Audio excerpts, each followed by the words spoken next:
Hello learners, welcome to the Technical Accounting Tally Prime. In the previous some sessions you have seen that the basics of accounting.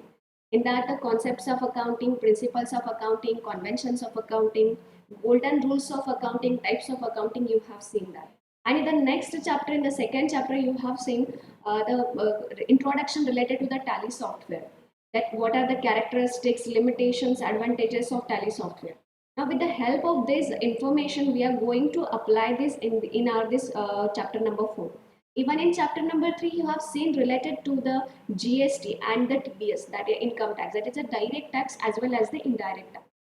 With the help of this all information, we are going to see the how to work in a tally in this particular chapter, that is chapter number 4, fundamentals of tally prime part 1. Now students, we have to see some of the basics parts. I must have to say, that is bookkeeping. This accounting is nothing but the bookkeeping. It is nothing but the summarizing, recording of the transactions. In every company there are the transactions, right? And these transactions we must have to record in a books of accounts.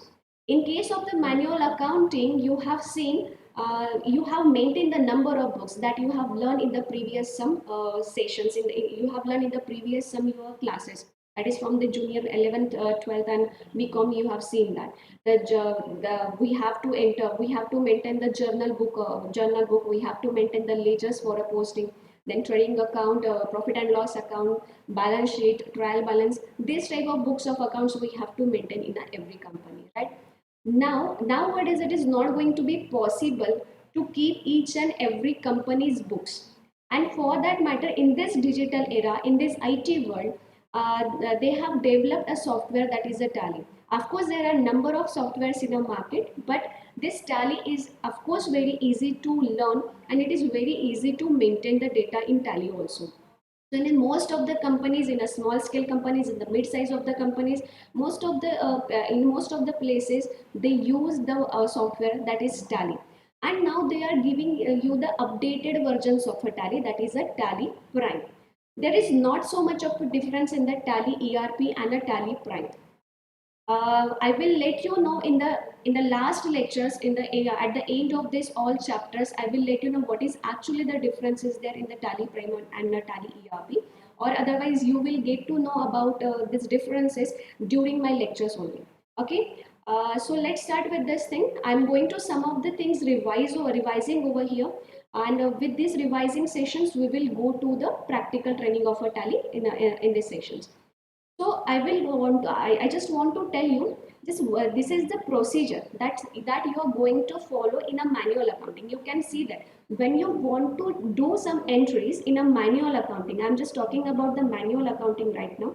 You can see over here when there is an entity. Everybody is knowing about the entity now. You must have seen all the concepts in the previous sessions again. I'm just revising the things. So there is an entity, he go for a transactions, right? Every transaction, for every transaction, for example, there is a purchase, there is a sales. If you want to invest something, that is also a purchase. If you want to do any of the payment, if you receive any of the payment, right? So these are the transactions one company goes from these things. So of course there are the number of companies in a market. So every company goes from a transaction. After this transaction, they have to enter this transaction in the books of accounting. That is in a very prime book, what we can say in the prime book of entries.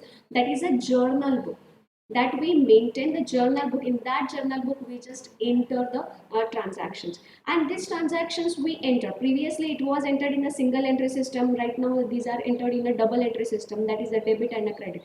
Means double entry system means two accounts get affected. When we purchase something, we pay money to another person and that person gives us that goods, right? So two accounts are affected over here. So every for these two accounts there is a double system is required, and that's why they introduced a double entry system over here.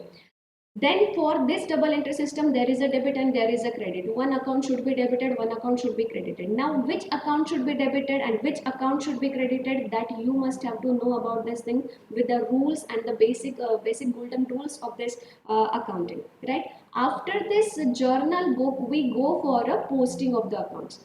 Miss, for example, I'm taking an example of a purchase goods. The purchase goods account debited to cash account. That should be an entry if it is a cash purchase. Then there are the two accounts. That's a purchase account and the there is a purchase account and the cash account, right? So this at this time, purchase account and the cash account you should have to prepare separately. Purchase account should be created separately, cash account should be created separately, right? And this is nothing but the ledgers. We just post the entries in this particular ledgers. Each and every ledger we have to create.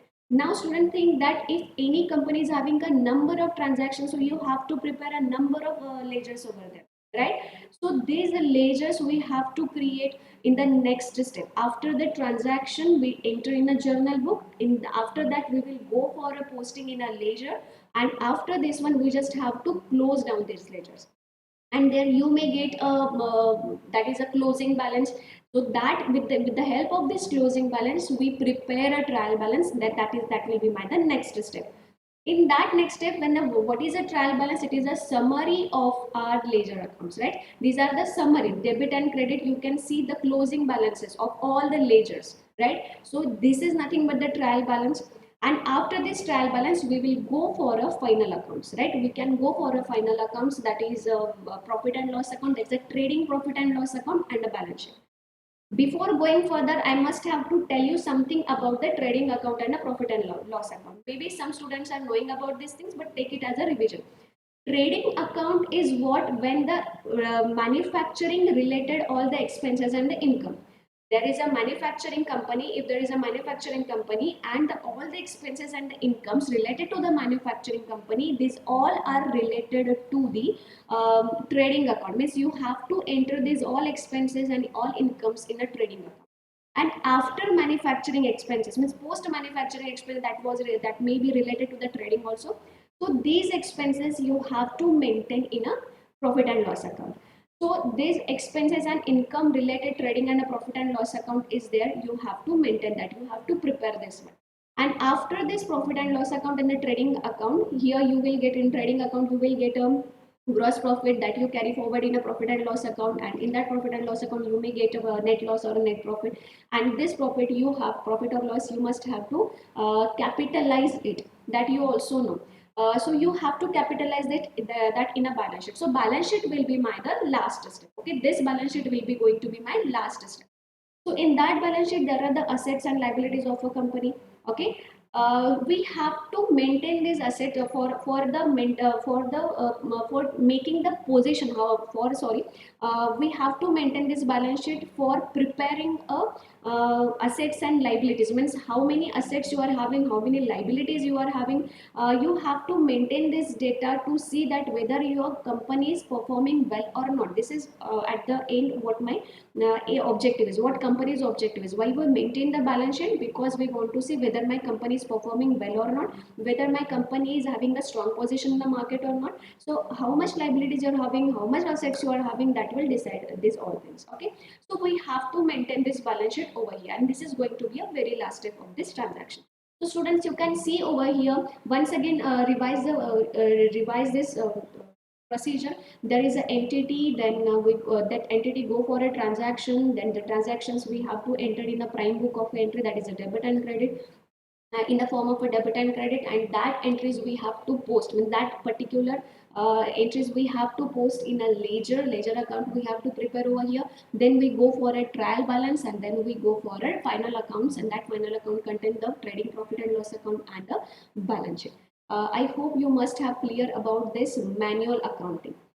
Fine. So this I want to tell you this particular procedure. This particular procedure is for a 1 year only. Means this procedure of bookkeeping and accounting, that is a manual accounting, is for a single financial year. Okay, and this particular procedure will be followed next year and so on. Okay, so every year we have to maintain such type of accounting. Means there is a financial year, and you have learned about in the case of a taxation, in the lectures of a taxation, there is a previous year. that starts from a 1st of April and ends on a 31st of March. So whatever income you have earned in this particular previous year, that is going to be taxed. Actually, the ultimate aim is what? To maintain these accounts, we have to pay the taxes to the government, right? When it is a rule in as per the Income Tax Act, if you are living in India, if you are doing a business, if you are earning a money, so you have to pay the taxes to the government for the welfare of the society, right? This is what the ultimate aim.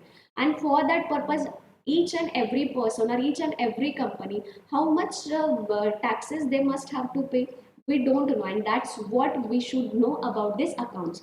And with the help of these accounts, we will calculate our income properly, and we will calculate our profit properly. And after that, with the help of a taxation rules, we will calculate the tax on that particular profit. This is what the aim is. And with the that is a prescribed rate is there for a taxation, and that tax rate is applicable on our profit or on our income. And after that, we have to pay the taxes to the government on that prescribed rate or on our income. Okay, that's it. That is what the ultimate aim is, and that's why we have to maintain these accounts. Now these accounts we have maintained, of course, annually we have maintained. Now we will see how these accounts are going to be maintained in a computerized accounting. Okay, now here you can see, students, the computerized accounting system procedure is there, how we have to maintain the procedure. As we have seen in the previous slides, that is a procedure in a manual accounting from entity to the balance sheet. Likewise, once again we have to go for a balance sheet and a profit and loss account, no doubt, because we want to calculate our profit, we want to calculate our income, right? So here, first of all, we have to create a company, because you are maintaining all the data in a software, right? So first of all, you have to create a company, means you have to give a name of that company in a software. And after that, under that company's name, you have to maintain the data, means you have to do the journal entries, you have to do the posting and all these things. Okay, but right now here some procedure is slightly different, we will. So first of all, we have to go for a company creation, and that we have to go for a groups creation. What is this groups? Students, here the tally system gives you directly profit and loss account and the balance sheet. Means just in case of a manual accounting, we just go for a profit and loss account, trading profit and loss account, then we go for a balance sheet and we have to match that balance sheet. Likewise, we don't have to go till balance sheet over here. Here Tally has given you the thing. Likewise, you just have to do the transaction entries over here. That transaction entries, for that transaction entries, you have to create some background data in a Tally. Means Tally has given you only the thing you have to do in this Tally is a transaction entries. When you do transaction entries or journal entries in a journal entries in a Tally, automatically it will provide you, or it will give you the profit and loss account, trading account, and a balance sheet. So for that purpose, if it is automatically generated profit and loss account and a balance sheet after going for a journal entries, so first of all you have to create a groups and ledgers over there. So first, what are these groups are? So groups, there will be a groups for a balance sheet and there will be a groups for a profit and loss account, right?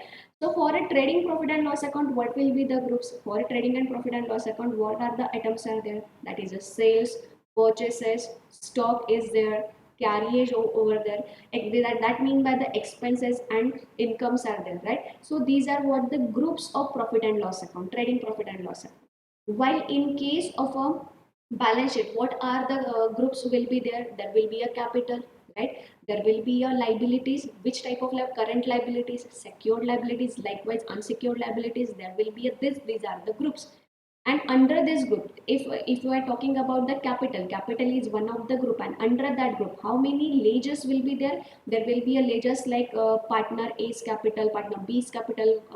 Taking an example, then reserves will be there, net profit will be there, right? So these are under the capital. So capital is going to be our group over here in case of a balance sheet, right? Then in case of assets also, there will be a fixed asset, there will be a current assets, there will be a investments. Likewise, these are what the groups over here of a balance sheet. Okay, so these groups we have to create separately for a trading profit and loss account and separately for a balance sheet. After that, when we go for a ledger creation, okay, after this trading profit and loss account, we will go for a ledger creation. Now what is this ledger creation? Just I have said, under the capital we have to enter the capital, reserves and surplus, net profit. Then under fixed assets we have to maintain the furniture, building, right? Under current asset there will be a cash. Likewise, so these, the cash, furniture, building, any expenses like depreciation, any stationary expenses, any electricity expenses, carriage inwards, carriage outward, these are what the ledgers are. So these ledgers we have to prepare over as per the need of that company. What it mean by as per the need of that company? Whatever the transaction one company have gone through, that transaction we have to learn properly. Means, for example, if someone has purchased goods from any of the company, for example from ABC Limited, so purchased goods from ABC Limited. In this transaction, there are two accounts are affected. That is a purchased goods and a that company name, that is a ABC Limited or cash, whatever the case may be. Okay, so these two accounts we have to prepare over here. Okay, that is nothing but the lasers we have to create over here in the background of the tally. That is nothing but the creation of the ledger. Okay, so here in this particular example, purchase goods account, that is a goods account we have to create under the group of a purchase account. Okay, this purchase account is a group, and under this purchase account there will be a ledger, that is a goods account. That goods you have purchased, that goods can be anything. That can be a laptops, that can be a cameras, that can be a mobile phones. Likewise, these goods you have purchased for the sake of a trading, for a manufacturing purpose, right, or a trading purpose. So these are your purchases. And the another thing, that is a ABC Limited. From ABC Limited you have purchased these goods, right? So these goods purchased from a ABC Limited means ABC Limited company's account should be created over here. So ABC Limited account, that is a ledger you have to create, but under which group it should be? This ABC is here my supplier, right? Supplier of a goods, and that's why they become a creditor. Okay, that's why they become a creditor over here. So under the group of creditors, that is a sundry creditors, that is a nothing but the liabilities. So under these liabilities, sundry creditors, you will be preparing ABC Limited over. So this is nothing but the ledgers. I hope you must have to one must have clear about the groups. What are the groups and what are the ledgers? Students, I must have to tell you, you should be very careful while reading this or while learning these all sessions, because you are having just evaluation. Your evaluation is going to be there by conducting an exam, just MCQs type of examination on this thing. So you must be very alert while just listening these all lectures. Okay? And after that, after this ledger creation, we have to go for a voucher entry. We have to go for a voucher entry. Means here after this voucher entry, automatically they will give you the final account, that is a profit and loss account. And okay, so once again I will let you know what is the procedure over here. First we have to create a company, then under that company various groups will be there. Then various groups for the balance sheet and groups for the trading profit and loss account. Then there will be a ledger creation. After this ledger creation, we have to go for a voucher entry, and there will be a final accounts automatically created. Fine. This is what the procedure of a computerized accounting. After that, this is the first procedure we have to carry forward. We have to carry, or we have to do in a tally. Once we open a tally, we have to create a company, right? So you can see the procedure of a creating company over here. Here you can see something different, that is a Alt plus key. What is this, students? It is a keyboard keys. While doing entries in a tally, you can operate this tally with the help of a mouse also, and with the help of a keyboards also.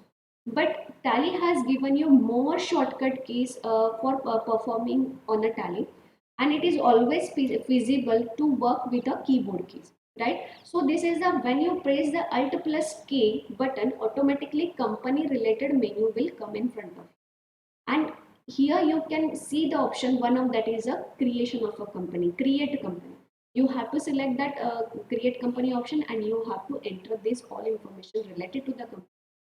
Of course, in a practical session, in the next session, you are going to see all this in a detailed sense, how to create a company, but this is what the procedure is, that with the help of a Alt plus K option in a Tally, you will enter to the option that is a company creation option, and you have to enter the name of a company, then address, then accounts, date means from which date you are going to start your company. Many of the times you can see, I'm giving you giving you an example, that is this financial year begins from, that is we are in a 2021 right now, right? So 1st of April 2020 till 31st of March 2021, this is one financial year, right? So you have to give the date. Books, that is a financial year begins from, that date will be 1st of April 2020. If it is if we are in a April 21-22, then your books are beginning from the, not books beginning, financial year begins from 1st of April 2021, that will be the financial year begins from. But this can be different, financial year begins from can be different with the books beginning from. One again, another option they have given to you in a Tally, that is a books beginning from. So books beginning from means it can happen that someone has started their company in mid of the year, means they have started their company from the 25th of June, 23rd of June, or July, in September, it can happen. So books beginning from means actually from which date you have started your company, that can be the books beginning from. But it can be possible in the initial year only, that you have started your company some on other day, and you have that is financial year will be 2021, that is not going to be changed, or 21-22, respect as per the respective date you have started. That can be the financial year, can be just 2021, or 21-22, 22-23, likewise financial year, likewise from 1st of April to 31st of. But if someone started their company in the mid of the year, in the September or in the October, so books beginning from date will be different as per the financial date. Okay, so books beginning from can be 13th of September, can be a 13th of October, can be a 25th of October, can be 18th of October. Likewise, from whatever date you have started your company, that date can be your books beginning from. Okay, it is only in the case of an initial startup only. But when the next year means the second year of a new company, at that time books beginning from date will be same, and the account financial year begins from the date will be same only. Okay, then currency used, which currency you are using, of course if you are living in India you should have to use the currency rupees. Okay, then whether these accounts you are maintaining with the inventory or not. What it mean by many of the companies having a stock, many of the company deals with the stock, so they have to maintain the data in Tally with the inventory, that is a stock. So if you go for accounts with inventory, means if you want to go for accounts also, and you want to go for an inventory also. So if you want to maintain these both the data, then automatically Tally gives you such type of functions over there. They will maintain the data of your stock also. But if you choose only accounts there, it means that your company is not dealing with the stock, then only account options Tally will give you while doing the transactions, while doing the journal entries. Okay, then there you will not find any of the options related to the stock. So this is what the information students related to this basics of Tally. In the from the next session we will create a company first, and then we will go for a group skill creation, and then we will go for a ledger creation in this particular chapter. Okay, thank you very much.